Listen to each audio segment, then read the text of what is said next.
Hello everyone, welcome back to my channel. I'm Bree Sniper, but you can call me Bree, and today we're going to be reading another story that I wrote. Not the same story as we did a few months ago, but it's a different story, another one that is trending. Let me actually see how many readers read this book already. Hold on. Okay, hold on.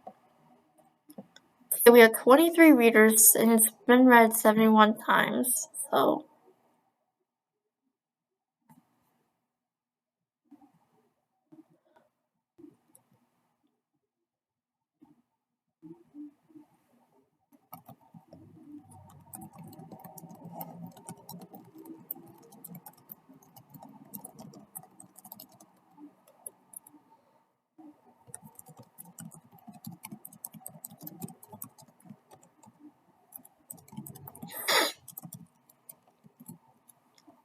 So today we're going to be reading one of my other popular books. This one's called Snitches Get Stitches. It's a Stitchy Bree X reader.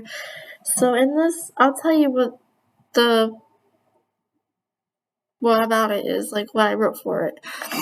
It's basically like a Tiki Toby story, but it's a little different. It actually involves the reader somehow being like Tiki Toby, but also isn't.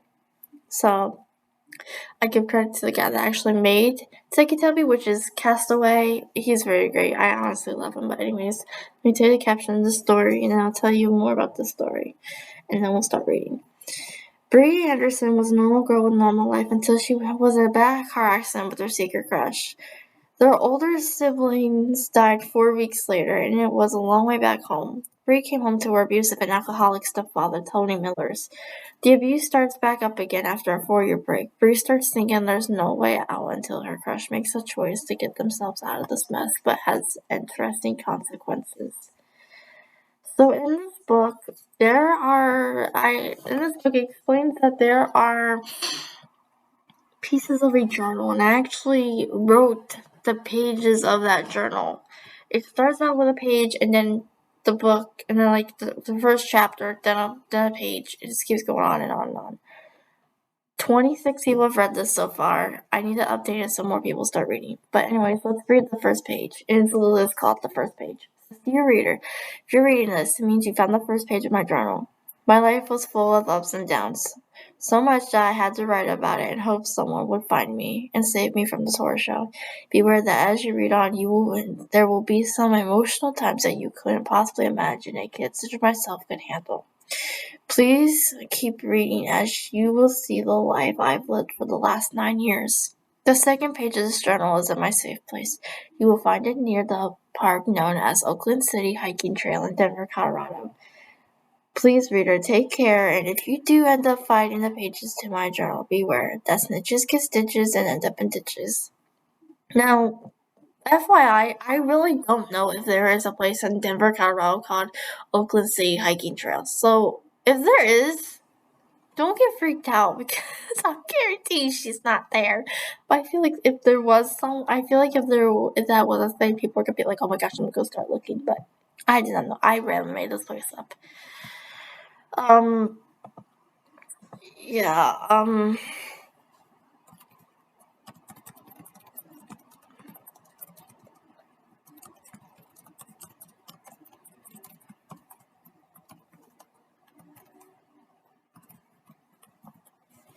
Let's get this started. So the first chapter is called "She Found You." Your heart pounded in your chest as you kept running through the woods, hoping they couldn't catch you. Your feet thundered against the ground with each step. Scratches and a few cuts that dripped blood covered your hands from the thorns, sticks, and vines. You heard them calling out again. You can run, but you can't hide. You for sure thought you were going to die, but you kept running. Your legs started going numb as you ran straight ahead towards your cabin. But before you could reach the door, you were pulled back and slammed against the tree with your hands held above your head. As the wind blew your hair against your face, the girl that caught you had long wavy brown hair, bright silver eyes with a camo hoodie covering the top of her head. She wore a black face mask with black leggings and black combat boots. Stitching was visible on the left side of her face. It was mostly hidden under the mask, but it traced up to her left eye and continued to her forehead. You saw stitching that covered her her arms, hands, and neck. As the girl pulled her hood down, she held a dagger within her other hand, holding both your hands in one of her hands. She pressed the tip of the dagger to your neck as you cried out, "Please, don't do this." The girl ticked and cracked her neck as she spoke out in a low, deep tone, almost to sound intimidating. "Snitches get stitches and end up in ditches." Your eyes widened as tears streamed down your face. The girl ticked again as you closed your eyes and thought, "How did this happen?"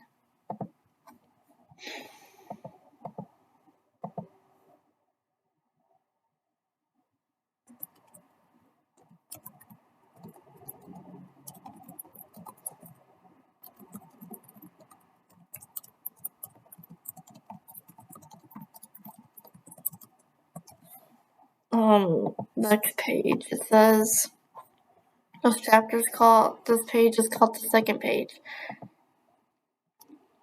They're all in, they don't have a specific name, I just put them in numerical order, but dear reader, it seems you found the second page of my journal. I have to say I'm quite proud that you didn't ignore my first note.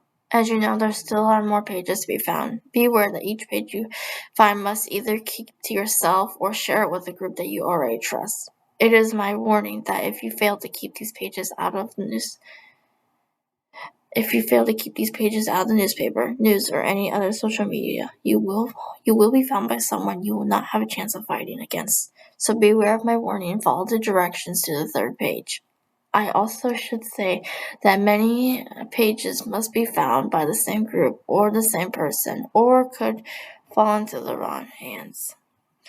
The third page is inside the Oakland City High School locker number 423 with the name crossed out with a black permanent marker on the front that should read CA. The locker code is taped under the locker. Once you find it, I suggest you leave since that locker hasn't been touched in 6 years. You will speak nothing about the locker or the page you got. If people ask about the locker, you will reply with "never heard of it" or I never saw it before. This is the safest way to keep you from getting stitches. Good luck, and remember, snitches get stitches and end up in ditches. Next chapter is called 7 Months Before the Crash. You wore your favorite black outfit. It had gold buttons with a nice black skirt or pants, depending on if your character's a boy or girl, along with black heels or dress shoes. You were hoping to ask someone out to the school dance. There was this one girl you were hoping to ask to the dance tonight. The length in your hair color was nicely brushed. When you walked under the lights of the school hall, it seemed to shine. Your shoes clicked against the floor as you looked for the girl with the long brown hair, bright silver eyes that always wore that green Under Armour hoodie. And there she was, standing by her locker with her books in her hand. She was wearing a black tank top as she carried her green hoodie as a bag for her books. She wore dark blue demi shorts with some black combat boots. Sure, it wasn't the princess you all expected in your point of view, but she was the prettiest girl in the school and the most honest. She wasn't like the gold diggers or the hoes in this school, because there were quite a few of them. But she stood out, staying away from certain people trying to get good grades. But she was known as the quiet kid too. Even if it was her second week here at your school, she was rather quiet, and she underestimates herself. But you thought she was perfect the way she was. You shake your head as you follow her, but quickly lose her. You were never able to find the confidence to go up and talk to her. You felt as if there were butterflies in your stomach that twisted knots that may never seem untangled. Sometimes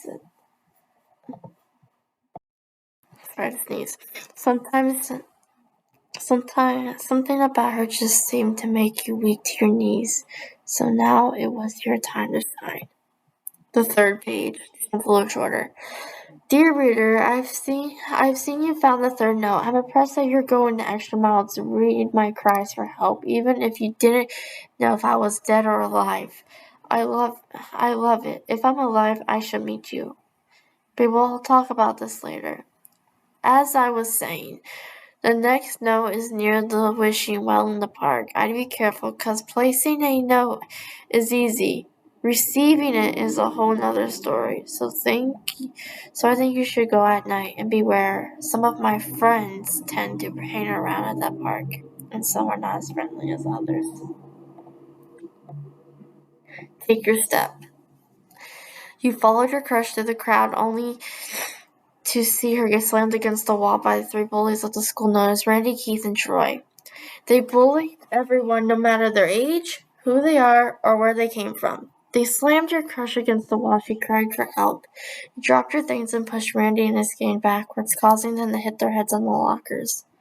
Hey, he just saved Bree Anderson, someone called out. Bree Anderson? You whispered to yourself. It was the prettiest name you ever heard, and it was music to your ears. Your train of thought was right when Randy pulled you up and was about to punch you in your face until Bree stepped in front of Randy, blocking you. Oh, I'm so scared. The quiet kid's gonna hurt me, Randy said in a sarcastic tone. As he laughed really hard, Randy's laughter was interrupted by a knee hit in his crotch. Randy fell to the ground as he let out a low groan as he covered his area. Bree turned to you, then brushed the dirt off your shoulder and gave your books back as she walked off towards her class. Your face went pink, but not bright enough for anyone to see, but you could feel the heat rise to your face. Your hands became sweaty and your heart started beating faster and faster than it was before. Your train of thought was once again interrupted by the loud ringing of the bell. You readjusted the books in your hand and headed to math class. The fourth page. I've seen you found the fourth page of my journal. I'm very impressed you made it this far. Some challenges are in the way to stop you from completing your quest. However, some of my friends may help you and some may betray you as they did with me. So please be aware of the people in your surroundings. I wish you luck with the fifth page. To be near a burned down factory. Please don't ask until you find the fifth page. That's where I stopped for a very long while. I will certainly add another chapter, and when I do, I will continue this. But until then, everyone have a great day. I hope you love the story. Again, this is called Snitches Get Stitches, so a Stitchy X Reader story, written by me, of course. And I hope you guys see you in the next video. Please like and subscribe, and make sure you hit the notification bell so you can get my notifications. And subscribe to my other channel. I will link it down below, and you'll have a blessed day. Bye, guys.